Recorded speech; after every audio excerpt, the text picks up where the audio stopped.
The True Story of the Three Little Pigs by A. Wolf, as told to John Scieszka, illustrated by Lane Smith. Everyone knows the story of the Three Little Pigs, or at least they think they do. But I'll let you in on a little secret. Nobody knows the real story because nobody has ever heard my side of the story. I'm the wolf. Alexander T. Wolf. You can call me Al. I don't know how this whole big bad wolf thing got started, but it's all wrong. Maybe it's because of our diet. Hey, it's not my fault wolves eat cute little animals like bunnies and sheep and pigs. That's just the way we are. If cheeseburgers were cute, folks would probably think you were big and bad too. But like I was saying, the whole big bad wolf thing is all wrong. The real story is about a sneeze and a cup of sugar. This is the real story. Way back in Once Upon a Time, I was making a birthday cake for my dear old granny. I had a terrible sneezing cold. I ran out of sugar.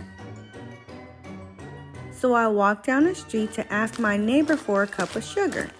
Now this neighbor was a pig, and he wasn't too bright either. He had built his whole house out of straw.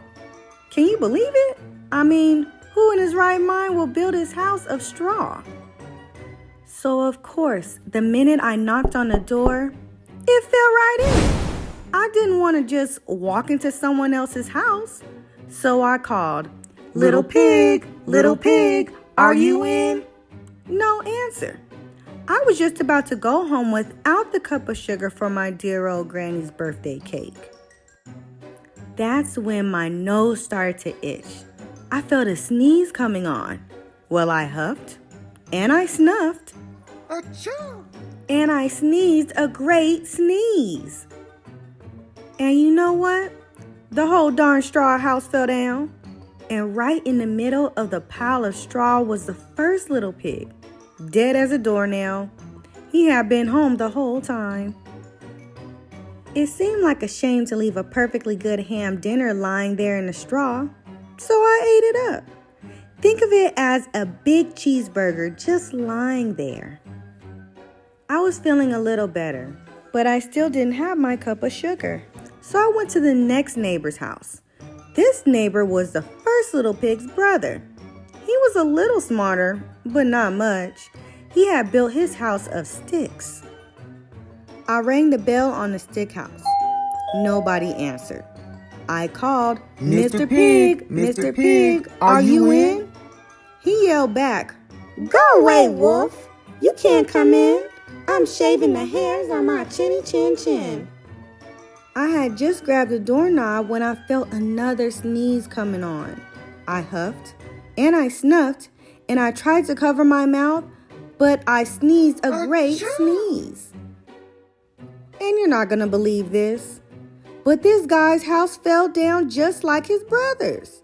When the dust cleared, there was the second little pig, dead as a doornail. Wolf's honor. Now you know food will spoil if you leave it out in the open. So I did the only thing there was to do. I had dinner again. Think of it as a second helping. I was getting awfully full, but my cold was feeling a little better, and I still didn't have a cup of sugar for my dear old granny's birthday cake. So I went to the next house. This guy was the first and the second little pig's brother. He must have been the brains of the family. He had built his house of bricks. I knocked on the brick house. No answer. I called, "Mr. Pig, are you in?" And do you know what that rude little porker answered?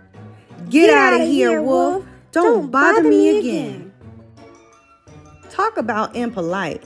He probably had a whole stack of sugar, and he wouldn't even give me one little cup for my dear old sweet granny birthday cake. What a pig. I was just about to go home and maybe make a nice birthday card instead of a cake when I felt my cold coming on. I huffed, and I snuffed, and I sneezed once again. Then the third little pig yelled, and your old granny can sit on a pin. Now, I'm usually a pretty calm fellow, but when somebody talks about my granny like that, I go a little crazy. When the cops drove up, of course I was trying to break down this little pig's door. And the whole time, I was huffing and puffing and sneezing and making a real scene. And the rest, as they say, is history. The news reporters found out about the 2 pigs I had for dinner. They figured a sick guy going to borrow a cup of sugar didn't sound very exciting. So they jazzed up the story with all that huff and puff and blow your house down. And they made me the big bad wolf. That's it. The real story. I was framed. But maybe you can loan me a cup of sugar. The end. Thank you for watching Storytime with Miss B. See you next time. Don't forget to like, share, and subscribe. Bye.